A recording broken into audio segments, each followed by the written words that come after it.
Hello all, எல்லோரும் எப்படி இருக்கீங்க? இன்றைக்கி டே 25.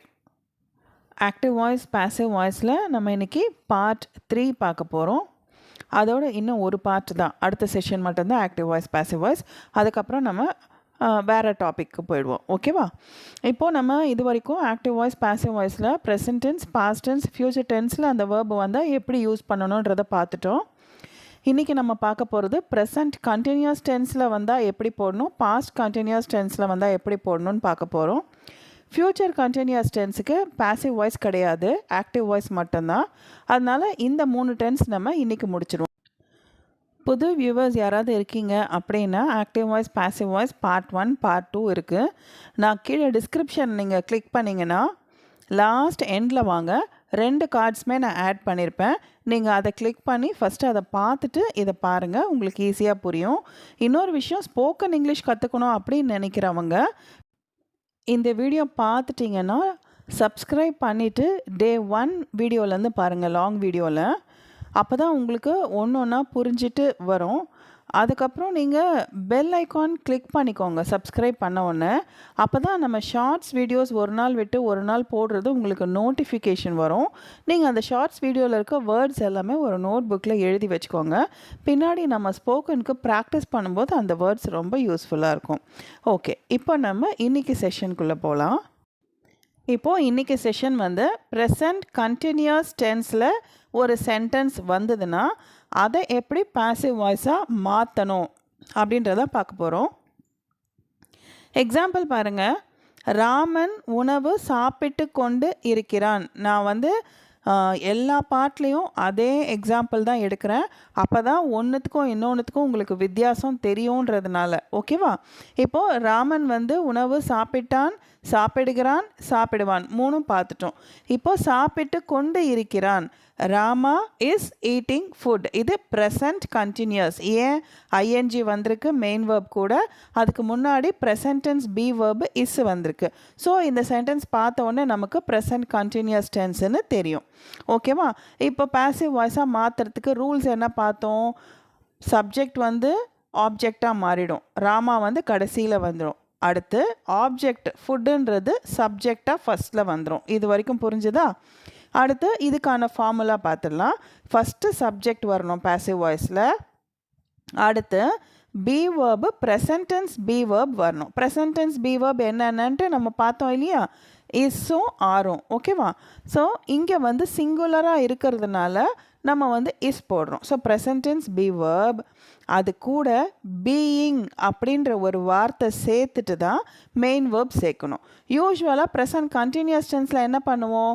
பி வேர்ப் போட்டோன்னே மெயின் வேர்ப் கூட ஐஎன்ஜி சேர்த்துருவோம். ஆனால் இங்கே வந்து ஐஎன்ஜி மெயின் வேர்ப் கூட வராது பாசிவ் வாய்ஸில். என்ன ஆகும்னா அந்த பி அப்படின்ற சொல்லோட ஐஎன்ஜி சேர்ந்துடும். அப்போது பீயிங் போட்டுட்டு அதுக்கப்புறம் மெயின் வேர்ப் வந்து நம்ம எப்போதும் போடுற பாஸ்ட் பார்ட்டிசிபிள் தான் போட போகிறோம் பாசிவ் வாய்ஸ்க்கு. அதுக்கு அப்புறமா பை வரும், அதுக்கு அப்புறமா ஆப்ஜெக்ட் இருக்கும். புரியுதா? இப்போது food is being eaten by Rama. Eat, ate, eaten. Verb 3 form use பண்ணணும்னு தெரியும், பாஸ்ட் பார்ட்டிசிபிள். ஸோ ஈட்டுக்கு வந்து ஈட்டன் நம்ம போட்டுட்டோம். So food is being eaten by Rama. உணவு ராமனால் உண்ணப்பட்டு கொண்டிருக்கிறது. உண்ணப்பட்டது பாஸ்ட் டென்ஸ், உண்ணப்படுகிறது ப்ரெசன்ட் டென்ஸ், உண்ணப்படும் ஃப்யூச்சர் டென்ஸ். ப்ரெசன்ட் கண்டினியூஸ் டென்ஸ்க்கு உண்ணப்பட்டு கொண்டு இருக்கிறது அப்படின்னு சொல்கிறது. ஓகே, இப்போது இந்த எக்ஸாம்பிள்ஸ் பார்த்தா உங்களுக்கு இன்னும் கிளியராக தெரிஞ்சிடும். இப்போ ஃபஸ்ட்டு சென்டென்ஸ் பாருங்கள். நான் ப்ரெசன்ட் டென்ஸ்க்கும் ப்ரெசன்ட் கண்டினியூஸ்க்கும் உங்களுக்கு டிஃப்ரென்ஸ் சொல்கிறதுக்காக ஃபஸ்ட்டு சென்டென்ஸ் வந்து ப்ரெசன்ட் டென்ஸில் போட்டிருக்கேன். Rama sells a book. Raman ஒரு புத்தகம் விற்கிறான். நம்ம அதை எப்படி எழுதணும்? போன செஷனில் a book is sold by Rama. A book வந்து ஆப்ஜெக்ட்டு, அது இங்கே சப்ஜெக்டாக வந்துடும். சேல்ஸுன்றது ப்ரெசன்ட் டென்ஸு. அப்போ present tense be verb plus main verb past participle போடணும். அப்போ இது சிங்குலராக இருக்கிறதுனால இஸ் போடுறோம், ப்ளூரலாக இருந்தால் ஆர் போடணும் ப்ரெசன்ட் டென்ஸில். ஸோ இஸ் போட்டுட்டு பாஸ்ட் பார்ட்டிசிபிள் செல்லுக்கு சோல்டு அதை எடுத்து இங்கே போட்டுட்டு அப்புறமா பை ராமா போட்டோம். So a book is sold by Rama. ஒரு புத்தகம் ராமனால் விற்கப்படுகிறது. இது ப்ரெசன்ட் டென்ஸ். இப்போது அடுத்த சென்டென்ஸ் ப்ரெசன்ட் கண்டினியூஸ். இப்போ நம்ம படிக்கிற செஷனோட எக்ஸாம்பிள் இது பாருங்கள். ராமா செல்ஸுக்கு பதிலாக இங்கே என்ன வந்துடும்? Is selling. அதானே ப்ரெசன்ட் கண்டினியூஸ் டென்ஸ், ஐஎன்ஜி வந்துடும். So Rama is selling a book. Raman ஒரு புத்தகம் விற்றுக்கொண்டு இருக்கிறான். ஓகே, அப்போது இங்கே பாசிவ் வாய்ஸாக மாற்றும்போது அ புக்குன்றது ஆப்ஜெக்டில் இருக்கிறது இப்போ இங்கே சப்ஜெக்டாக மாறிடும். ஒரு புத்தகம் அப்படின்றதுனால சிங்குலர்ன்றதுனால நம்ம present tense be verb are போடாமல் இஸ் போடுறோம். அதுக்கு பக்கத்தில் உடனே என்ன போட சொன்னேன்? பீயிங்கிற ஒரு சொல்லு சேர்க்க சொன்னேன். ஏன்னா கண்டினியூஸ் டென்ஸ்ன்னு வந்துட்டாலே ஐஎன்ஜி எப்படியாவது இருக்கணும். அப்போது ஆக்டிவ் வாய்ஸில் வந்து மெயின் வேர்ப் கூட இருக்கும், பாசிவ் வாய்ஸில் மெயின் வேர்ப் கூட இருக்காது. பி அப்படின்ற சொல்லு கூட ஐஎன்ஜி சேர்ந்துடும். அதுக்கப்புறமா தான் main verb past participle sold போட்டுரும். அதுக்கு அடுத்து பை ராமா. இப்போது மேலே இருக்க சென்டென்ஸ் ப்ரெசன்ட் டென்ஸோட பாசிவ் வாய்ஸ் எக்ஸாம்பிளையும் இந்த எக்ஸாம்பிளையும் பாருங்கள். அதில் இஸ் சோல்டு இருக்குது ப்ரெசன்ட் டென்ஸில், இதில் இஸ் பீயிங் சோல்டு. அந்த ஒரே ஒரு சொல் பீயிங்கிறது மட்டும்தான் சேர்க்கணும். நீங்கள் ரொம்ப குழப்பிக்க வேணாம் அப்படின்றதுக்காண்டி தான் இப்படி கம்பேரிசனோடு உங்களுக்கு சொல்கிறேன். புக் இஸ் சோல்டு ப்ரெசன்ட் டென்ஸில் passive voice, book is being sold present continuous டென்ஸில் பாசிவ் வாய்ஸ். புரியுதா? இப்போது அடுத்த எக்ஸாம்பிள் பாருங்கள். Rama is writing these letters. இப்போது ராமா வந்து சிங்குலர் தானே, அதனால இஸ் போடணும்னு நினச்சிடக்கூடாது. எப்போவுமே நம்ம இஸ் போடணுமா ஆர் போடணுமான்றது ஆப்ஜெக்டை வச்சு தான் டிசைட் பண்ணும். ஏன்னா ஆப்ஜெக்ட் தான் நம்ம பாசிவ் வாய்ஸில் சப்ஜெக்டாக வரப்போகுது. அப்போது அந்த சப்ஜெக்ட்டுக்கு வந்து ப்ளூரல் சிங்குலர் பார்த்து தான் போடணும். இப்போது தீஸ் லெட்டர்ஸ் அப்படின்றது இந்த கடிதங்கள் அப்படின்னு ப்ளூரல் வர்றதுனால present tense be verb are போடணும். ரெண்டு தான் present tense be verb passive வாய்ஸில் வரும். ஒன்று இஸ் வரும், இல்லை ஆர் வரும். ஸோ இங்கே ப்ளூரல்னா மட்டும்தான் ஆர் போட போகிறோம். இப்போது ஆர் பக்கத்தில் என்ன வந்துடணும்? பீயிங் ஒரு சொல்லை சேர்த்துட்டு அதுக்கப்புறம் மெயின் வேர்போட பாஸ்ட் பார்ட்டிசிபிள். ஸோ ரைட்டிங்னா ரைட்டு தான் verb, wrote past tense, written past participle. written போட்டுட்டு by போட்டு தான் ஆப்ஜெக்ட் போடணும், ராமா போடணும். So these letters are being written by Rama. இப்போ தமிழ் அர்த்தம் பாருங்கள். ராமன் இந்த கடிதங்களை எழுதி கொண்டு இருக்கிறான் அப்படின்றது ஆக்டிவ் வாய்ஸ். இந்த கடிதங்கள் ராமனால் எழுதப்பட்டு கொண்டு இருக்கின்றன. எழுதப்பட்டு கொண்டு இருக்கின்றன. அந்த பட்டு அப்படின்ற வார்த்தை தான் பாசிவ் வாய்ஸை குறிக்கும். ஓகே, லாஸ்ட் எக்ஸாம்பிள் பார்க்கலாம்.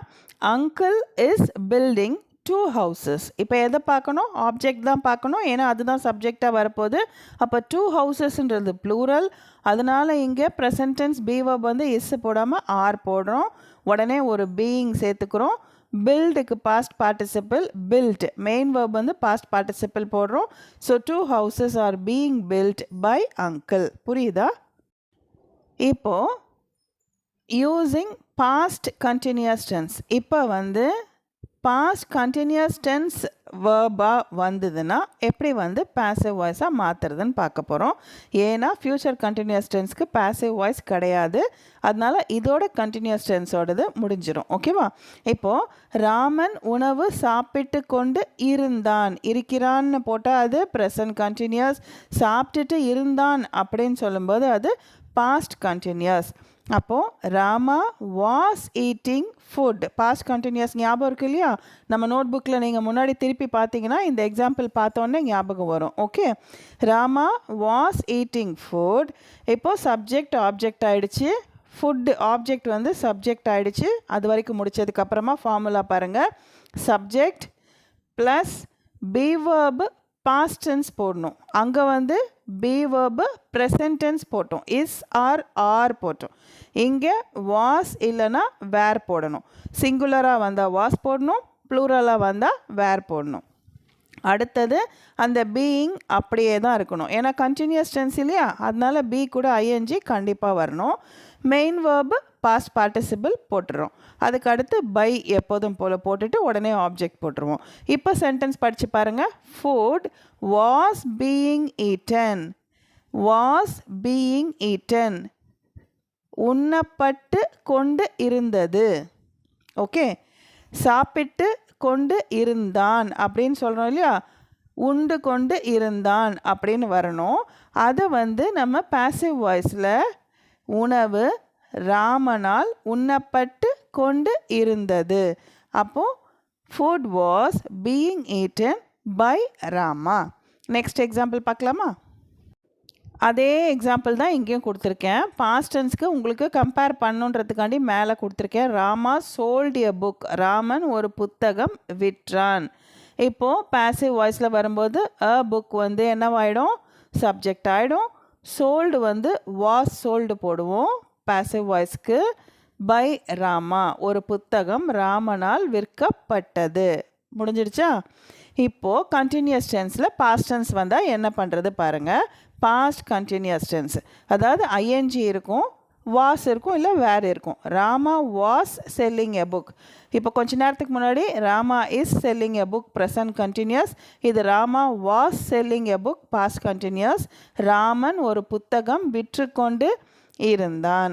இது பாசிவில் மாற்றும் போது அ புக் சப்ஜெக்டாக மாறிடும். சிங்குலர் தான், அதனால் வாஸ் தான் போடணும். உடனே ஒரு பீயிங் போட்டுட்டு பாஸ்ட் பார்ட்டிசிபிள் மெயின் வேர்பு செல்லுக்கு என்னது? சோல்டு.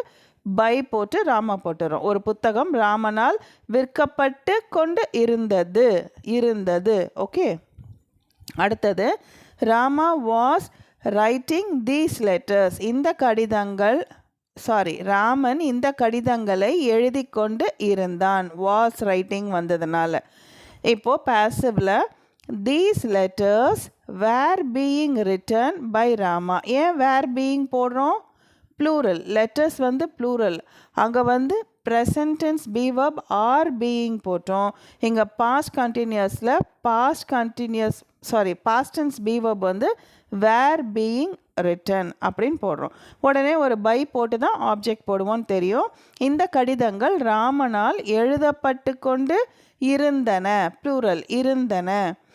இப்போ uncle was building 2 houses. Was building கட்டிக்கொண்டு இருந்தார். மாமா 2 வீடுகள் கட்டிக்கொண்டு இருந்தார். அப்போது 2 houses plural. பாஸ்ட் கண்டினியூஸ்ன்றதுனால பாஸ்ட் டென்ஸ் பி verb போடணும். ப்ளூரல்ன்றதுனால வேர் போடுறோம். பீயிங் பக்கத்தில் போட்டுடுறோம். பில்டுக்கு past participle built. So 2 houses were being built by uncle. 2 வீடுகள் மாமாவால் கட்டப்பட்டு கொண்டு இருந்தன. புரியுதா? ஓகே, இப்போ ஃப்யூச்சர் கண்டினியூஸ் இல்லைன்னு சொல்லிட்டேன். நம்ம இப்போ என்ன பண்ண போகிறோம் அப்படின்னா, இது வரைக்கும் நம்ம படித்தது எல்லாமே சேர்த்து ஒரு 10-15 சென்டென்சஸை ஒரு ரிகலெக்ட் பண்ணி பார்க்குற மாதிரி பார்க்குறோம். அதாவது டென்சஸ் எல்லாமே குழப்பாமல் நீங்கள் புரிஞ்சுருக்கீங்களா, எல்லாமே புரிஞ்சு எழுதுறீங்களா, ஹோம்ஒர்க் ஓரளவு கரெக்டாக எழுதுறீங்களா அப்படின்னு உங்களை நீங்களே அனலைஸ் பண்ணிக்கிறதுக்கு இது ரொம்ப யூஸ்ஃபுல்லாக இருக்கும். ஓகேவா? இப்போது கரெக்டாக ஒரு 15 சென்டென்ஸ் தான் இருக்கும்.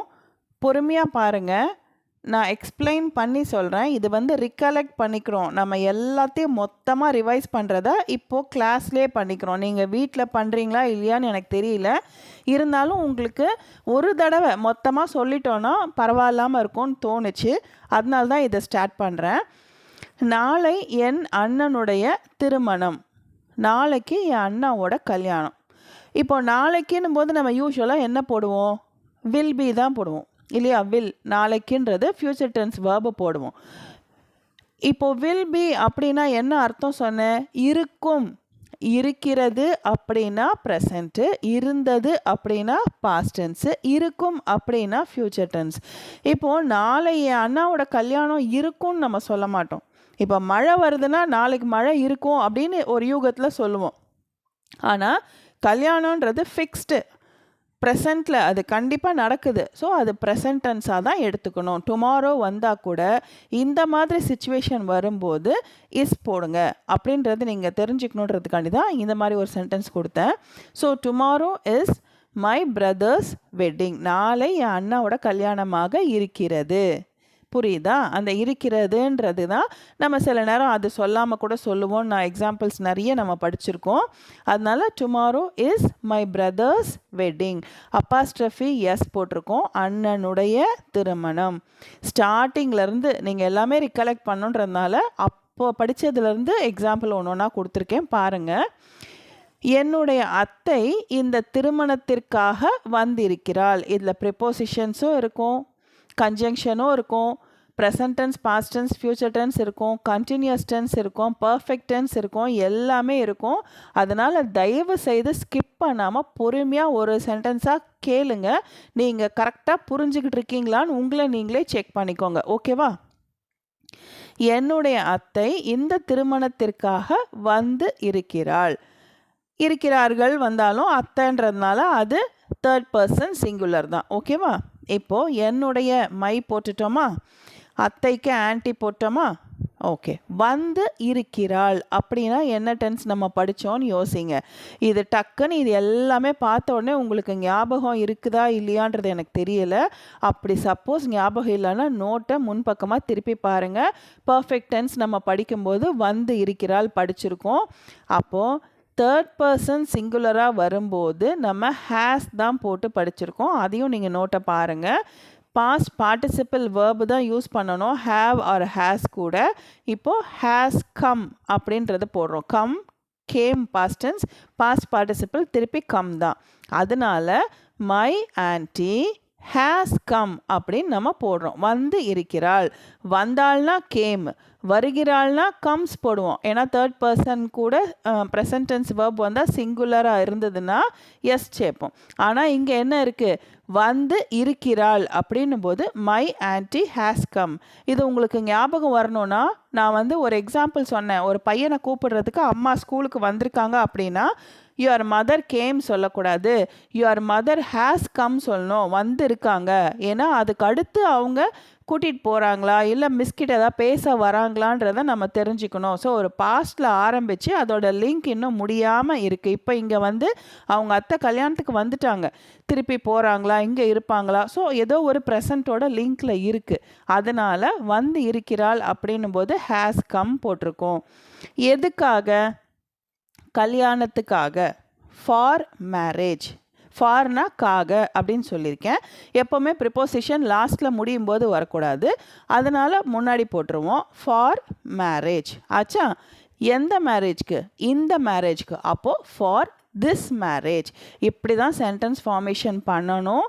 இத்தனை நாளும் நீங்கள் பண்ணியிருக்கீங்க. நடுவில் கொஞ்சம் கேப் ஆகிடுச்சு. நீங்கள் திருப்பி கன்ஃபியூஸ் ஆகாமல் இருக்கணுன்றதுக்கு தான் இந்த எக்ஸாம்பிள்ஸ் இப்போ நான் சொல்லிகிட்டே இருக்கேன். கவனமாக கேளுங்க. இப்போ my anti has come for this marriage. இது வரைக்கும் புரியுதா? இப்போது அடுத்த சென்டென்ஸ். என்னுடைய மாமா இன்னும் வரவில்லை.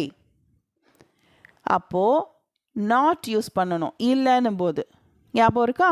அப்போது பர்ஃபெக்ட் டென்ஸில் இது வரைக்கும் இன்னும் வரல, ஆனால் இனிமேல் வந்துருவார். ஸோ வரலைன்றது பாஸ்ட் டென்ஸு, ஆனால் வந்துருவாருன்றது ப்ரெசண்ட்டில் லிங்க் ஆகிருக்கு. அப்போது என்ன போடணும்? பர்ஃபெக்ட் டென்ஸ் தான் சேர்க்கணும். அதில் நாட் போட்டு சேர்க்கணும். இதுவரை, இன்னமும் அப்படின்னா எட், ஒய்இடி எட் அப்படின்றத நம்ம படிச்சிருக்கோம். நீங்கள் பர்ஃபெக்ட் டென்ஸ் பேஜஸ் எடுத்திங்கன்னா இந்த சென்டென்ஸ் ஈஸியாக ஞாபகம் வந்துடும். ஸோ மை அங்கிள், என்னுடைய மாமா, has not come. Perfect tense பக்கத்தில் தான் நாட் போடணும்னு சொல்லி கொடுத்துருக்கேன். ஸோ ஹேஸ் நாட் கம், வரவில்லை, எட், இன்னமும் வரல. ஏன்? பிகாஸ். நம்ம படித்தோம் இல்லையா கன்ஜங்ஷன்? ஒரு விஷயம் சொல்லிவிட்டு அது காரணம் சொல்லுவோம். ஏன்னா அப்படின்னு சொல்கிறோம் இல்லையா? ஏனென்றால் பிகாஸ் விமானம் தாமதமாக வந்து கொண்டு இருக்கிறது. வந்து கொண்டு அப்படின்னா கம்மிங். ஐஎன்ஜி போட்டோமா கொண்டு வரும்போது. வந்து கொண்டு இருக்கிறது அப்படின்னா ப்ரெசன்ட் கண்டினியூஸ் டென்ஸ். இருந்தது அப்படின்னா அது பாஸ்ட் கண்டினியூஸ் டென்ஸ். ஸோ இங்கே ப்ரெசன்ட் கண்டினியூஸ் டென்ஸில் சொல்லியிருக்காங்க. விமானம்னா flight. Because the flight is coming late. அந்த ஏன் வருதுன்றதை நான் அப்புறமா சொல்கிறேன், ஆர்டிகல்ஸில் படிப்போம். இப்போது the flight is coming late. ஃப்ளைட்டுன்றது சிங்குலர், அதனால ப்ரெசன்ட் டென்ஸ் பி வெர்ப் சிங்குலருக்கு என்ன இஸ் போடுறோம். அதுக்கு அடுத்து வந்து கொண்டு அப்படின்றதுனால கம்மிங் போடுறோம். லேட் தாமதமாகனா லேட். இப்போ புரியுதா சென்டென்ஸ் ஃபார்மேஷன்? அப்போது இது வரைக்கும் மாமா வரல, ஏன்னா ஃப்ளைட் லேட்டாக வந்துட்டுருக்கு, ஆனால் கண்டிப்பாக வந்துடுவார், அதான் அடுத்த சென்டென்ஸ். ஆனால்னா என்ன போட சொன்னேன்? பட். நம்ம எக்ஸாம்பிள் என்ன பார்த்தோம் பட்டுக்கு? ஹீ இஸ் ரிச், அவன் பணக்காரனாக இருக்கான், but he is not happy, ஆனால் அவன் சந்தோஷமாக இல்லை. ஸோ பட்டுனா ஆனால். இப்போ இங்கே சென்டென்ஸ் பாருங்கள். ஆனால் அவர்னா ஹீ போட்டுடுறோம். இன்று மாலைக்கு முன்னால் வந்து விடுவார்னா என்ன அர்த்தம்? இனிமேல் தான் நடக்க போகுது, வரப்போகிறார், ஸோ வருவார். ஸோ அப்போ என்ன போடணும்? Future tense be verb will போடணும். இது வெறும் ஃப்யூச்சர் டென்ஸ் மட்டும்தான், ஃப்யூச்சர் கண்டினியூஸ்லாம் இல்லை, ஐஎன்ஜிலாம் சேர்க்க வேண்டியது இல்லை. அதனால் பட் ஹீ வில் கம், அவர் வருவார். எப்போ? பிஃபோர் திஸ் ஈவினிங், இன்னைக்கு சாயந்தரத்துக்கு முன்னாடி, இன்னைக்கு சாயந்தரத்துக்கு உள்ள மாலைக்குள் வந்து விடுவார் அப்படின்னும் போது பிஃபோர் திஸ் ஈவினிங். எப்போவுமே இன்றைக்கி சாயந்தரம்னும் போது டுடே ஈவினிங் சொல்ல மாட்டோம், திஸ் ஈவினிங் சொல்லணும்னு ஏற்கனவே சொல்லி கொடுத்துருக்கேன். So but he will come before this evening. அடுத்த சென்டென்ஸ் பாருங்கள். அவருடைய மகன்களுடன் வந்து கொண்டு இருக்கிறார். Present continuous tense. யார் வரா? அவர், ஹீ போட்டாச்சு. வந்து கொண்டு இருக்கிறார்னா அவர் தேர்ட் பர்சன் சிங்குலர், அதனால present tense be verb is போட்டுறோம். கொண்டுன்றதுக்கு ஐஎன்ஜி சேர்க்கணும், வேர்பு கூட கம்மிங் போட்டோம். ஸோ ஹீ இஸ் கம்மிங், அவர் வந்து கொண்டிருக்கிறார். யார் கூட? மகன்களுடன். அப்போ உடனுக்கு என்னது? வித். கூட உடன் அப்படின்னா என்ன? Preposition with. ஓகேவா? அப்போ வித் சன்ஸ், மகன்களுடன். யாரோட மகன்களுடன்? அவருடைய மகன்களுடன். அப்போ வித் ஹிஸ் சன்ஸ். புரியுதா? எங்கே வந்து ஹிஸ் போடணும், எங்கே வந்து வித்து போடணும், இதெல்லாம் நீங்கள் தெரிஞ்சுக்கணுன்னா திருப்பி ஒரு தடவை ரிகலெக்ட் பண்ணி சொல்லி கொடுத்துட்ருக்கேன். ப்ரிப்போசிஷன் எங்கே போடணும்? கண்டிப்பாக சென்டென்ஸ் கடைசியில் வரக்கூடாது, அப்போது வித் முன்னாடி போட்டுடுறோம். அப்போ சன்ஸ் சேர்க்கணும். இப்போது யாருடைய சன்ஸ்ன்னும் போது அவருடையனும் போது அவருடைய மகன்கள், அப்போ ஹிஸ் சன்ஸ் அப்படின்னு ஒன்று சேர்த்து போடணும். புரியுதா? அடுத்தது அவர்கள் சுரேஷும் ரமேஷும். அவர்கள்னா தே இல்லையா? அவர்கள் சுரேஷும் ரமேஷும்னா ஏன் ப்ரெசன்ட் டென்ஸ் ஆர் போடுறோம்? ப்ளூரல். இருக்கிறார்கள், அவர்கள் சுரேஷும் ரமேஷுமாக இருக்கிறார்கள் அப்படின்றது தான் நம்ம என்ன சொல்லுவோம்? அவரோட சன்ஸ் ரெண்டு பேருமே ரமேஷ் அண்ட் சுரேஷ்பா அப்படின்னு சொல்கிறோம். அப்போது தே ஆர் ரமேஷும் சுரேஷும்னா அண்ட் போடணும், சொல்லி கொடுத்துருக்கேன் இல்லையா? They are Suresh and Ramesh. இப்போது அடுத்த பேஜுக்கு போகலாம்.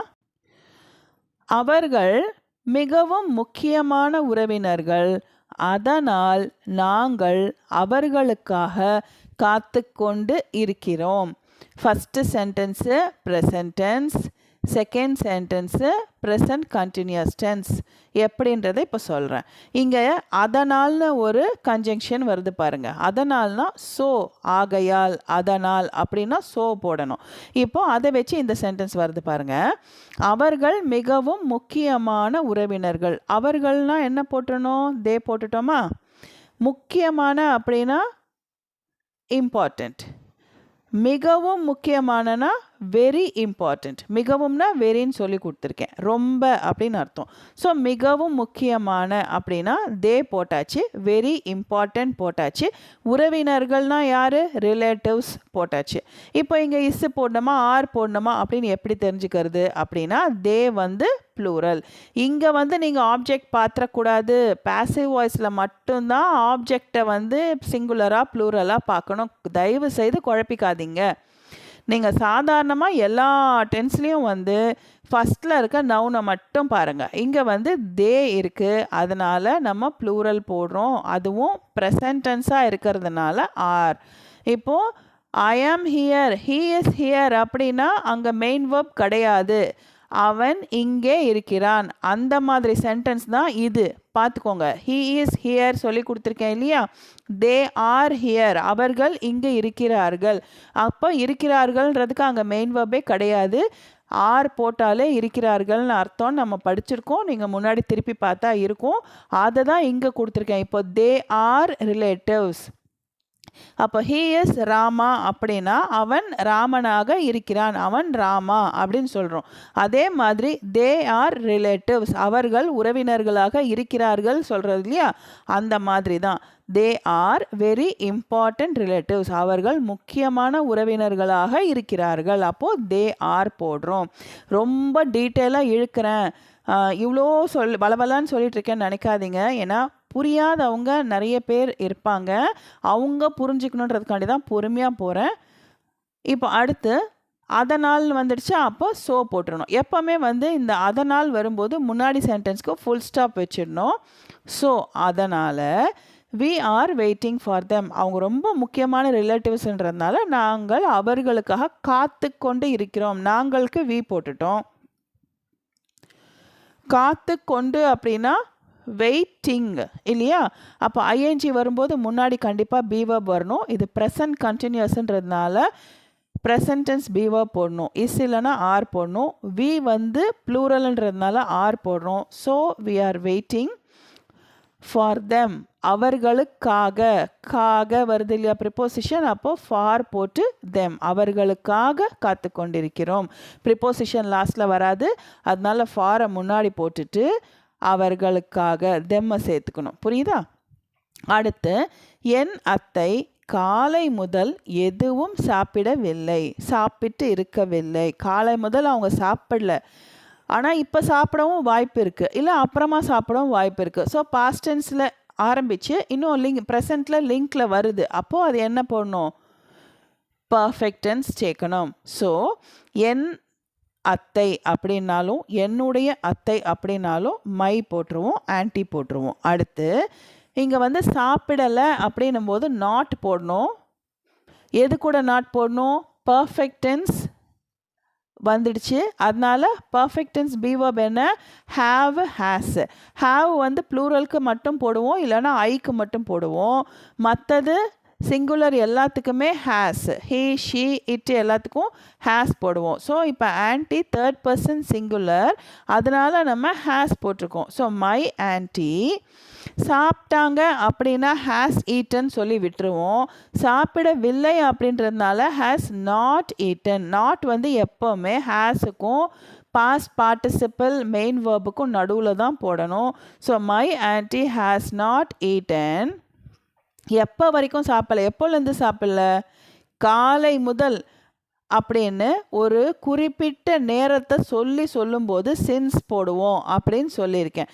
Since Monday, since last year, since morning. அப்போது காலை முதல் அப்படின்னும் போது சின்ஸ் மார்னிங் போடுவோம். எதுவுமே சாப்பிடலை அப்படின்னா எதுவுமே அப்படின்னும் போது எனிதிங் அப்படின்னு சொல்லணும். ஸோ இப்போ அந்த சென்டென்ஸ் வாசித்து பாருங்கள். என் அத்தை காலை முதல் எதுவும் சாப்பிடவில்லை.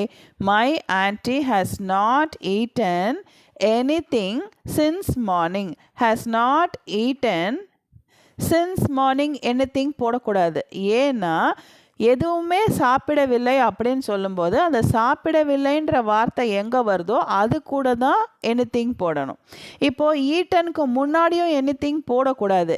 ஏன்னா ஹேஸ் நாட் அது கூட மெயின் வேர்ப் கண்டிப்பாக வந்துடணும் பாஸ்ட் பார்ட்டிசிபிள். ஏன்னா ஃபார்முலாவை நம்ம மாற்ற முடியாது.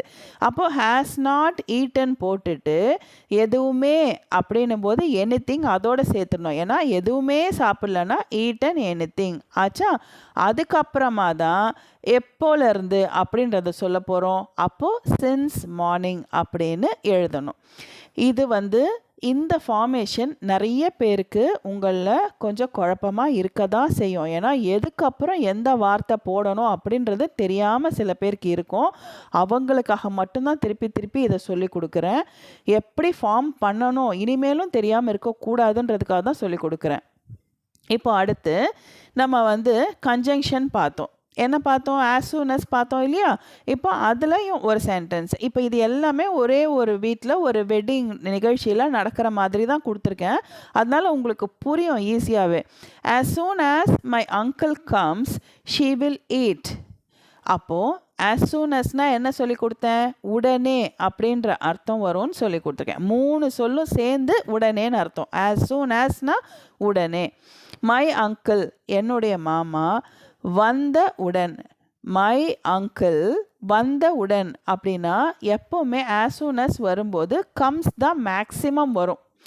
ஏன்னா ப்ரெசன்ட் டென்ஸில் அவர் வந்த உடனே நான் செஞ்சிருவேன்ப்பா, அவர் தூங்கின உடனே நான் எழுந்து போயிடுவேன்ப்பா, அவர் எழுதின உடனே நான் கரெக்ஷன் பண்ணுவேன்ப்பா. அந்த உடனே உடனே உடனேன்னும் போது மேக்ஸிமம் ப்ரெசன்ட் டென்ஸில் தான் வரும். அதனால் மை அங்கிள் கம்ஸ் போட்டு பழகுங்க. அதாவது ப்ரெசன்ட் டென்ஸ் வேர்பு போடுங்க. இப்போது இங்கேயே வந்து தேர்ட் பர்சன் சிங்குலராக இருக்கிறதுனால ப்ரெசன்ட் டென்ஸ் மெயின் வேர்பாக போடணுன்றதுனால நம்ம எஸ் சேர்க்குறோம். So as soon as my uncle comes she will eat. அவள் சாப்பிடுவாள். She will eat. இனிமேல் தான் சாப்பிட போகிறா. ஸோ சாப்பிடுவாள். இப்போது இதுவே வந்து நான் ஒரு எக்ஸாம்பிள் கொடுத்துருந்தேன். As soon as the bell rang the students went out of the class அப்படின்னு கொடுத்துருந்தேன். அந்த பேஜை திருப்பி பாருங்கள், உங்களுக்கு புரியும். As soon as the bell rang, அங்கே வந்து ரிங்குக்கு பாஸ்ட் டென்ஸ் ரேங் போட்டோம். ஏன் போட்டோம்? அதுக்கு பின்னாடி இருக்க சென்டென்ஸும் பாஸ்ட் டென்ஸில் இருந்தது. குழந்தைங்க எல்லாருமே பெல் அடித்த உடனே ஓடி போயிட்டாங்க. Went out of the class, ran out of the class அப்படின்னா கிளம்பி போயிட்டாங்க. அது பாஸ்ட் டென்ஸாக இருக்கிறதுனால ஆஸ் சூன் ஆஸ் பக்கத்தில் இருக்கிற வேர்பு பாஸ்ட் டென்ஸாக போட்டோம். As soon as the bell rang, bell அடித்த உடனே, அடித்த பாஸ்ட் டென்ஸ், அடித்த உடனே மாணவர்கள் வெளியே சென்றார்கள். வெண்ட் அவுட் அப்படின்னு பாஸ்ட் டென்ஸ் வர்றதுனால ஆஸ் சூன் அஸ் பக்கத்தில் பாஸ்ட் டென்ஸ் போட்டோம். இங்கே வந்து எப்படி இருக்குன்னு பாருங்கள். இங்கே இனிமேல் தான் அவங்க சாப்பிடுவாங்க. ஸோ ஃப்யூச்சர் டென்ஸ், இனிமேல் நடக்க போகுது. அப்போது பாஸ்ட் டென்ஸில் எதுவும் நடந்திருக்காது. ஆனால் மாமா வந்து இனிமேல் வந்தால் தான் விஷயமே நடக்க போகுது. மாமா வந்தால் தான் சாப்பிடவே போகிறாங்க. ஸோ மாமா வர்றது தான் ப்ரெசன்ட் டென்ஸ். இனிமேல் அவங்க சாப்பிட போகிறது ஃப்யூச்சர் டென்ஸ். அது ஏன் ப்ரெசன்ட் டென்ஸ் வேர்பு ஃபஸ்ட்டில் சேர்க்கணுன்றது தெரிஞ்சுக்கோங்க. போக போக இன்னும் நிறைய சென்டென்ஸ் பார்க்கும்போது நல்லாவே புரிஞ்சுப்பீங்க. இப்போ அடுத்த எக்ஸாம்பிள் எல்லாம் அடுத்த சென்டென்ஸ் பாருங்கள். நான் தரையை சுத்தம் செய்து கொண்டு இருக்கும்போது அவள் துணிகளை மடித்து கொண்டு இருந்தாள். இது வந்து இப்போ தான் ரீசண்டாக நம்ம படித்தோம். கன்ஜங்ஷனில் வைல் அப்படின்னா போது அப்படின்ற அர்த்தத்தில் வரும்னு சொல்லியிருக்கேன். அது எப்போ யூஸ் பண்ணணும்? 2 விஷயமும் அட் அ டைமில் நடந்துட்டுருக்கும்போது நம்ம வைல் போடுவோம். மேக்ஸிமம் கண்டினியூஸ் டென்ஸில் தான் அது இருக்குன்னு சொன்னேன். So while I was cleaning the floor, தரையை சுத்தம் செய்து கொண்டு இருந்த போது அப்படின்னா உடனே இங்கே நான் பக்கத்தில் தரை இருக்கே, ஐ பக்கத்தில் ஃப்ளோர் போடணும். ஃப்ளோர்னா தரை, அப்படி போடக்கூடாது. எப்போவுமே வந்து இந்த வைல் கூட தனியாக வச்சிடுங்க. அந்த போதுன்ற சொல்ல வந்து நம்ம அப்புறமா சேர்த்துக்கலாம். இப்போது ஃபஸ்ட்டு நவுன் எடுத்துக்கோங்க. நான் ஐ போட்டோமா, உடனே என்ன போடணும்? வேர்பு தானே போடணும். வேர்பு வந்து க்ளீன். இப்போது வேர்பு வந்து என்ன டென்ஸுன்னு பார்த்துடணும். நவுன் பக்கத்தில் உடனே வேர்பு தான் வரணும். ஸோ க்ளீனுன்றதை எழுதிருங்க. எழுதிட்டு இப்போது ஐ க்ளீன் அப்படின்னா நான் சுத்தம் செய்கிறேன் அப்படின்னு அர்த்தம். ஆனால் இங்கே சுத்தம் செய்து கொண்டு அப்படின்னும்போது ஐஎன்ஜி கண்டிப்பாக வரணும். அப்போ ஐ போட்டுட்டு கொஞ்சம் கேப் விட்டுட்டு க்ளீன் போட்டு ஐஎன்ஜி போடுங்க. ஒரு நோட்டில் எழுதிட்டே வாங்க, நான் சொல்ல உங்களுக்கு ஈஸியாக இருக்கும். உங்களுக்கு ப்ராக்டிஸ்க்கு ரொம்ப சுலபமாக இருக்கும். இப்போது ஐ போட்டாச்சு, கேப் விட்டாச்சு, க்ளீன் போட்டாச்சு, கொண்டுன்றதுனால ஐஎன்ஜி போட்டாச்சு. அப்போது சுத்தம் செய்து கொண்டு இருந்த அப்படின்னும்போது பாஸ்ட் இல்லையா? அப்போது ஐக்கு என்ன போடணும்? பாஸ்ட் டென்ஸில் பி வேர்பு வாஸ் போடணும். ஏன்னா பாஸ்ட் கண்டினியூஸ் டென்ஸு பேஜை திருப்பி பாருங்கள், அதில் இந்த மாதிரி தான் நம்ம படிச்சிருப்போம். அப்போ ஐ வாஸ் கிளீனிங், இது முடிஞ்சிடுச்சா? நான் சுத்தம் செய்து கொண்டு இருந்தேன். அப்போது வாஸ். இப்போ சுத்தம் செய்து கொண்டு இருந்த போது அப்படின்னும் போது அந்த போதுன்ற சொல்லு எப்போவுமே சென்டென்ஸில் முன்னாடி போட்டுருங்க. அப்போது while I was cleaning, நான் சுத்தம் செய்து கொண்டு இருந்த போது, எதை அப்படின்னு ஒரு கேள்வி நீங்களாவே கேளுங்க. எதை அப்படின்னும் போது அதுக்கான ஆன்சர் வருது இல்லையா, அதை இந்த கிளீனிங் பக்கத்தில் எழுதுங்க. எதை சுத்தம் செஞ்சோம் அப்படின்னா தரையை அப்படின்னும் போது தி ஃப்ளோர் அப்படின்றது அங்கே தான் வரணும். அப்புறமா நான் சொல்லித்தரேன் ஆர்டிகிள்ஸில். இப்போதைக்கு ஃப்ளோர் போட்டால் கூட பரவாயில்ல. So while I was cleaning the floor, இது வரைக்கும் சென்டென்ஸ் ஃபார்ம் பண்ண தெரிஞ்சுதா? இதுக்கு அப்புறமா அவள் என்ன பண்ணிகிட்டு இருந்தான்னு சொல்லணும் அடுத்த சென்டென்ஸு. அப்போ அவளுக்கு ஷீ போட்டாச்சு. மடித்து கொண்டு இருந்தால், அப்போ மடிக்கிறது தான் வேர்பு. அப்போ ஷீ பக்கத்தில் கொஞ்சம் கேப் விட்டு ஃபோல்டு எழுதிருங்க. ஃபோல்டு. இப்போ மடித்து கொண்டுன்னும் போது ஐஎன்ஜி சேர்க்கணும், ஃபோல்டிங்னு போட்டுருங்க. இப்போது இருந்தால் அப்படின்னும் போது வாஸ், மடித்து கொண்டு இருந்தால்னும் போது பாஸ்ட் கண்டினியூஸ் வாஸ் போட்டாச்சு. அந்த கேப் விட்ட இடத்துல வாஸ் போட்டுருங்க. ஷீக்கும் ஃபோல்டுக்கும் கேப் போட்டிங்கல்ல, அங்கே வாஸ் போட்டுருங்க. அப்போ ஷீ வாஸ் ஃபோல்டிங் என்னது எதை, அப்போது துணிகளை அப்படின்னும் போது க்ளோத்ஸ் அப்படின்னு போட்டு முடிக்கணும். இந்த மாதிரி உங்களுக்கு சென்டென்ஸ் ஃபார்மேஷன் இன்னும் கொஞ்சம் சென்டென்ஸ் தேவைப்படுது, இந்த மாதிரி எங்களுக்கு கொஞ்சம் எழுதி காட்டுங்க அப்படின்னு நீங்கள் விருப்பப்பட்டீங்கன்னா கமெண்ட் செக்ஷனில் கமெண்ட் பண்ணுங்கள். அதுக்கு ஒரு செஷன் போட்டு எப்படி ஃபார்ம் பண்ணுறதுன்னு இதே மாதிரி வேறு எக்ஸாம்பிள் வச்சு கிளியராக கற்றுக்கலாம். எனக்கு தெரிஞ்சு மேக்ஸிமம் உங்களுக்கு அது தேவைப்படாத இந்நேரம் நீங்கள் வந்திருப்பீங்க. இல்லை இன்னும் தேவைப்படுதுன்னா நீங்கள் எத்தனை பேர் கமெண்ட் பண்ணுறீங்கன்றதை பார்த்துட்டு ஒரு 50 பேருக்கு மேலே இன்னும் இது புரியாமல் இருக்கீங்க, கமெண்ட் வருது அப்படின்னா கண்டிப்பாக நான் அதுக்கு ஒரு செஷன் போட்டு உங்களுக்கு அதை எக்ஸ்பிளைன் பண்ணுறேன். அதுக்கு கம்மியாக இருக்கீங்க அப்படின்னா என்ன பண்ணுறதுன்னு பார்க்கலாம். பட் கமெண்ட் பண்ணுங்கள், நான் பார்த்து டிசைட் பண்ணி செஞ்சு கொடுக்குறேன். ஓகேவா? அடுத்தது சென்டென்ஸ் பாருங்கள். அவன் இந்த வேலையை முடித்த பிறகு அவளுடைய அறைக்கு செல்வாள். இப்போ கல்யாண வீட்டில் எல்லாம் க்ளீன் பண்ணிட்டு இருக்காங்க, துணி மடிச்சிட்டு இருந்தாங்க, இதெல்லாம் முடிஞ்சிடுச்சா? இப்போ இந்த வேலை முடித்ததுக்கு அப்புறம் அவள் அத்தை அவள் ரூமுக்கு போயிடுவா அப்படின்றத சொல்கிறாங்க.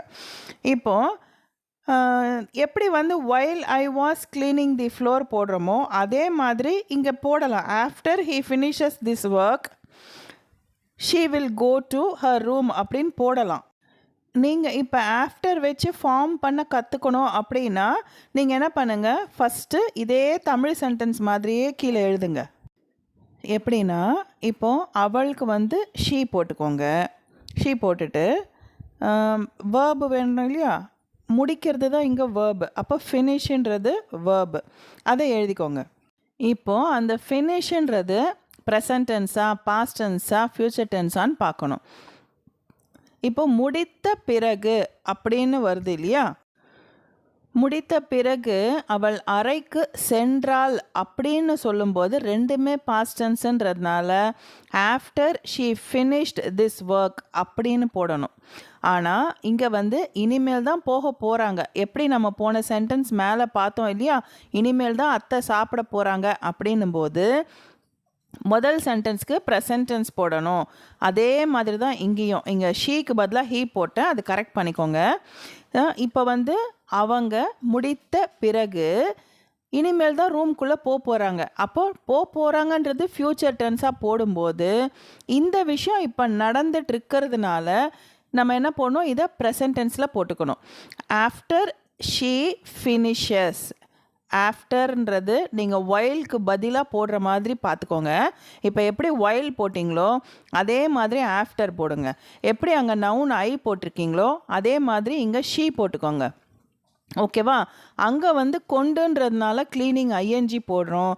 இங்கே முடித்த பிறகு அப்படின்றதுனால நம்ம முன்னாடி ஆஃப்டர் போட்டுக்கிறோம். Okay, she finishes. எதை முடிக்க போகிறாங்க நீங்களே கேட்கணும். ஒரு வேர்பு போடுறோன்னா அந்த வேர்புக்கு அடுத்த வார்த்தை என்ன வரணுன்றது நம்மளே கண்டுபிடிக்கணும். அப்போ ஏதோ ஒன்று முடிக்க போகிறாங்க, என்ன முடிக்க போகிறாங்க அப்படின்னா இந்த வேலையை. ஓகேவா? அப்போது whileக்கு பதிலாக ஆஃப்டர் போட்டுட்டோம். ஐ வாஸ் கிளீனிங் பதிலாக ஷீ ஃபினிஷஸ் திஸ் ஒர்க். முடிஞ்சிடுச்சா? After she finishes this work she will go to her room. She will go, அவள் போவாள். போவாள்னும் போது அறைக்கு செல்வாள் அப்படின்னா போவாள் இல்லையா? அப்போ வில் கோ. அதுக்கப்புறம் எங்கே போவாங்க, வேர்ப் வந்ததுக்கப்புறம் அதுக்கான ஒரு கொஸ்டின் வரும் இல்லையா, எங்கே போவாங்க, ரூம்க்கு. அப்போது டு ரூம், கு வந்ததுன்னா டு ரூம். யாருடைய ரூம்க்கு, அவளுடைய ரூம்க்கு. அப்போது அவளுடைய ரூம் அப்படின்னா ஹர் ரூம் அப்படின்னு போடணுமாம்மா. அப்போ she will go to her room. இப்படி தான் சென்டென்ஸ் ஃபார்ம் பண்ணணும். இப்போது நல்ல பழக்கம் ஆயிடுச்சுன்னா நீங்கள் இந்த மாதிரி எழுதிக்கலாம். She will go to her room after she finishes this work அப்படின்னு போட பழகிடுவீங்க நீங்களே. இப்போது நான் சொன்னது எல்லாமே இங்கே என்னால் எழுத முடியல இல்லையா, எழுதி காட்ட முடியல. நான் சொல்கிற ஒரு வார்த்தையும் நோட் புக் வச்சு அப்படியே சொல்ல எழுதி பாருங்கள். கண்டிப்பாக அந்த சென்டென்ஸ் ஃபார்மேஷன் உங்களுக்கு புரிய வரும். அதுக்கப்புறமா நீங்களாகவே சொந்தமாக ஒரு வேர்பு வச்சு நான் ஏற்கனவே சொன்ன மாதிரி எழுதி பாருங்கள். ஒரு ப்ரெசன்ட் டென்ஸில், ஒரு பாஸ்ட் டென்ஸில் ஒரே வேர்பை வச்சு ஃப்யூச்சர் டென்ஸ்லலாம் எழுதி பழகுங்க. அப்படி கொஞ்சம் கொஞ்சமாக தான் ப்ராக்டிஸ் பண்ணணும். இப்போதைக்கு சென்டென்ஸ் ஃபார்மேஷன் இப்படி தான் பண்ணணும். நான் சொன்ன மாதிரி தெரியலை அப்படின்னா தயவுசெய்து கமெண்ட் பண்ணுங்கள்.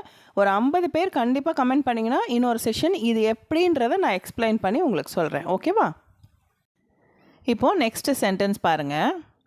என் மாமா வருவதற்கு முன்னால் நான் சாப்பிட மாட்டேன். அதாவது இப்போ அத்தை சாப்பிடல, மாமாக்காக வெயிட் பண்ணிகிட்ருக்காங்க. அதே மாதிரி இவரும் சொல்கிறாரு, இந்த மாதிரி நான் சாப்பிடல என் அங்கிள் வர வரைக்கும் அப்படின்னா. இப்போது பிஃபோர் ஆஃப்டர் அப்படியெல்லாம் வருது இல்லையா, அது எல்லாமே 2 சென்டென்ஸ் இருக்கும். அந்த 2 சென்டென்ஸ்க்கு நடுவில் போடுவோம் வழக்கமாக. இப்போது நீங்கள் ஸ்டார்டிங்கில் கற்றுக்கிறதுனால இப்போ ஆஃப்டர் நீங்கள் போட்டு கற்றுக்கிட்டீங்க இல்லையா, அதே மாதிரி ஃபஸ்ட்டில் இந்த பிஃபோரை போடுங்க. வைல், இதுக்கு முந்தின சென்டென்ஸ்க்கு முன்னாடி சென்டென்ஸு வைல் போட்டு ஆரம்பித்தோம். அதே மாதிரி ஆஃப்டர் போட்டு ஆரம்பித்தோம் போன சென்டென்ஸு. இப்போ இந்த சென்டென்ஸ் பிஃபோர் போட்டு ஆரம்பிக்கிறோம். நோட்டை வச்சுக்கோங்க, பேனா வச்சுக்கோங்க. இப்போ பாருங்கள், பிஃபோர் இருக்கா, பிஃபோரை தனியாக எடுத்து வச்சுருங்க. நான் சாப்பிட மாட்டேன் அப்படின்றது என்ன, ஃப்யூச்சர் டென்ஸ் இல்லையா, அதை தனியாக எழுதி வச்சுக்கோங்க ஒரு ஓரமாக. நான்கு ஐ போட்டுருங்க. நான் சாப்பிடுவேன்னா என்ன போடுவோம், வில் ஈட் போடுவோம். சாப்பிட மாட்டேன் அப்படின்னா நாட் சேர்த்துப்போம் இல்லையா, ரெண்டுத்துக்கும் நடுவில் பி வேர்புக்கும் மெயின் வேர்புக்கும் நடுவில் நாட் சேர்ப்போம். ஸோ ஐ வில் நாட் ஈட்டுன்றதை தனியாக ஒரு ஓரமாக எழுதிக்கோங்க. இது இனிமேல் நடக்க போகிறது. எப்போவுமே என்ன சொன்னேன், நடந்து முடிஞ்சதாக இருந்தால் இந்த பிஃபோரு வைலெல்லாம் போடும்போது அதுக்கு முன்னாடி இருக்க சென்டென்ஸும் பாஸ்ட் டென்ஸாக வரும்னு சொன்னேன். இப்போ இங்கே எப்படி இருக்குது, சாப்பிட மாட்டேன் அப்படின்னும் போது அப்போ ஏதோ ஒரு விஷயம் இப்போ நடக்கணும் இல்லையா, அதுக்காக நம்ம வெயிட் பண்ணுறோம் அப்படின்னும் போது நம்ம ப்ரெசன்ட் டென்ஸ் வேர்ப் எடுத்துக்கோங்கன்னு சொல்லியிருக்கேன். இப்போது ஐ வில் நாட் ஈட் எப்போ வரைக்கும், அங்கிள் வர்ற வரைக்கும். ஸோ மை அங்கிள் கம்ஸ்ன்ற சென்டென்ஸை தனியாக எழுதி வச்சுக்கோங்க. இப்போது ஃபஸ்ட்டு ஸ்டார்டிங்கில் நம்ம வைல் போட்டோமா முதல் சென்டென்ஸ், அப்புறம் ஆஃப்டர் போட்டோமா, இப்போ பிஃபோர் போடுங்க. பிஃபோர் மை அங்கிள் கம்ஸ் எழுதிட்டிங்களா. இப்போ அந்த ஐ வில் நாட் ஈட் எழுதிருக்கீங்களா, அதை இதோட சேருங்க. நான் சாப்பிட மாட்டேன், I will not eat. Before my uncle comes I will not eat அப்படின்னு இப்போ கற்றுக்கோங்க. கொஞ்சம் பழகினதுக்கப்புறம் I will not eat before my uncle comes அப்படின்னு எழுத பழகிக்கோங்க. பிஃபோர் சென்டென்ஸுக்கு நடுவில் தான் வரும், 2 சென்டென்ஸ்க்கு நடுவில். எதை செய்ய மாட்டேன், இதுக்கு முன்னாடி நான் என்ன செய்ய மாட்டேன் அப்படின்னு சொல்கிறத நம்ம 2 சென்டென்ஸாக போடும்போது நடுவில் பிஃபோர் போட அப்புறமா பழகிக்கோங்க. ஓகேவா? இப்போது நாளை நான் மேடையில் அண்ணனுக்கு பின்னால் நிற்பேன் அப்படின்னும் போது என்னது, அது ஃப்யூச்சர் டென்ஸ். எப்படி சொல்லுவோம் அப்போது, வில் ஸ்டாண்ட். யார் நிற்க போகிறா, நான். என்னைக்கு, டுமாரோ. இதெல்லாம் பார்த்து வச்சுக்கிட்டோமா. இப்போ ஃபஸ்ட்டு நவுன் எதுன்னு தேடுங்க. நோட்டு வச்சுருக்கீங்க இல்லையா, நான் சொல்ல எழுதுங்க. நவுன் எதுன்னு தேடுங்க. இப்போ நான் கண்டுபிடிச்சிட்டோமா, அந்த நான்கு நேரம் ஐ போடுங்க. ஆச்சா? இப்போது நிற்பேன், எப்போவுமே நவுனுக்கு பக்கத்தில் என்ன வரணும், வேர்பு வரணும். அது ஃப்யூச்சர் டென்ஸாக இருந்தால் வில் போட்டு வேர்பு வரணும். அப்போது ஐ வில் ஸ்டாண்ட், நவுன் பக்கத்தில் வில் ஸ்டாண்டு போட்டாச்சு. இப்போது நான் நிற்பேன். முடிஞ்சிடுச்சா?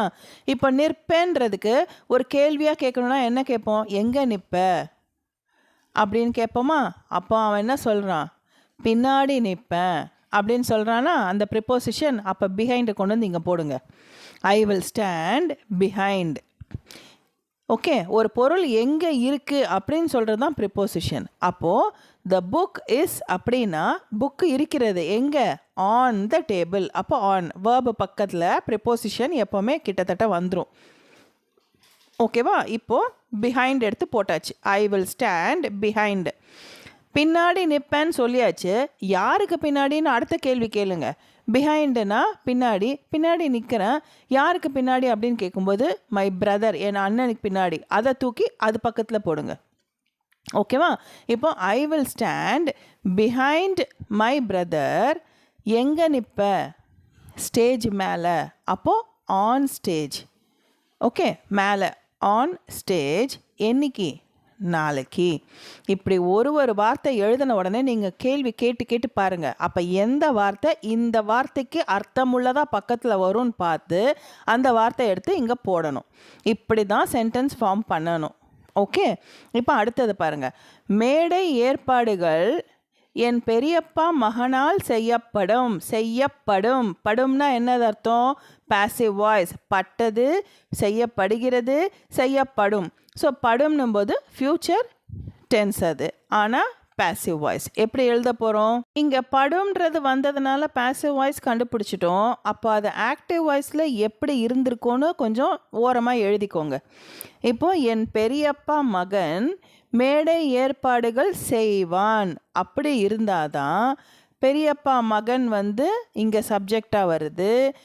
மேடை ஏற்பாடுகள் செய்வான்னும் போது மேடை ஏற்பாடுகள் ஆப்ஜெக்டாக வரும் இங்கிலீஷில் எழுதும்போது. அப்போது அதை அப்படியே இங்கே கொண்டு வாங்க. அப்போ stage arrangements will be ton. ஏன் பெரியப்பா மகன்னா யார்? Cousin brother. நான் ஷார்ட்ஸ் வீடியோவில் போட்டிருந்தேன். ரிலேஷன்ஷிப் எல்லாமே போட்டிருந்தேன். யார் என்னென்ன உறவை எப்படி எப்படி சொல்லணும் இங்கிலீஷ்லன்னு. அது பார்க்கலன்னா நீங்கள் ஷார்ட்ஸ் வீடியோ கிளிக் பண்ணி பாருங்கள், எழுதி வச்சுக்கோங்க. இப்போது கசின் பிரதர்னா பெரியப்பா பையன் இல்லை சித்தப்பா பையன் அப்படி வர்றது. இப்போது இங்கே எப்படி இருக்கும்னா my cousin brother will do stage arrangements அப்படின்னு ஆக்டிவ் வாய்ஸில் வரும். அதை அப்படியே பாசிவ் வாய்ஸில் மாற்றும்போது ஸ்டேஜ் அரேஞ்ச்மெண்ட்ஸ் முன்னாடி வந்துடும். அந்த வில் டூ அப்படின்றது வில் பி டன் அப்படின்னு வரும். ஏன்னா சப்ஜெக்ட் பக்கத்தில் பி வேர்பு ஒரு பி போட்டு அப்புறம் மெயின் வேர்போட பாஸ்ட் பார்ட்டிசிபிள் போடணும் அப்படின்னு சொல்லிட்டேன் ஃப்யூச்சர் டென்ஸ்க்கு. So stage arrangements will be done. Subject வந்தாலே பி வேர்பு அதெல்லாம் வந்துடணும். சொல்லியாச்சா? ஸ்டேஜ் அரேஞ்ச்மெண்ட் செய்யப்படும். யாரால் செய்யப்படும்ப்பா? யாரால் அப்படின்னும் போது என் பெரியப்பா மகனால், மை கசின் பிரதரால் அப்படின்னு சொல்லும்போது அந்த ஆளுக்கு ஆப்ஜெக்ட்டுக்கு முன்னாடி என்ன போட போகிறோம்? பை போட்டுருவோம். So by my cousin brother, என்னுடைய பெரியப்பா மகன், என் அண்ணன் அப்படின்னு. இப்படி தான் சென்டென்ஸ் ஃபார்ம் பண்ணோம். அடுத்தது என் சகோதரியால் இனிப்புகள் வழங்கப்பட்டன. இப்போ இதுக்கு ஆக்டிவ் வாய்ஸ் எப்படி வந்திருக்கும்?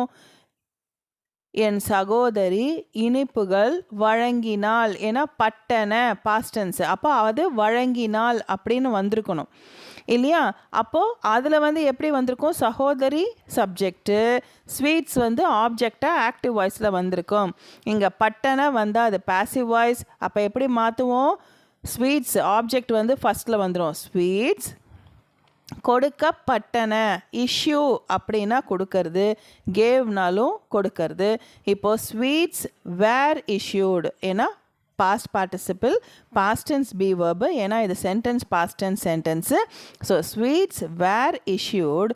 யாரால்? என் அக்காவால், என் சகோதரியால், என் தங்கையால். அப்படின்னா பை மை சிஸ்டர். ஏன்னா ஆல் அப்படின்றது பை வந்துட்டு தான் ஆப்ஜெக்ட் வரணும். My sister.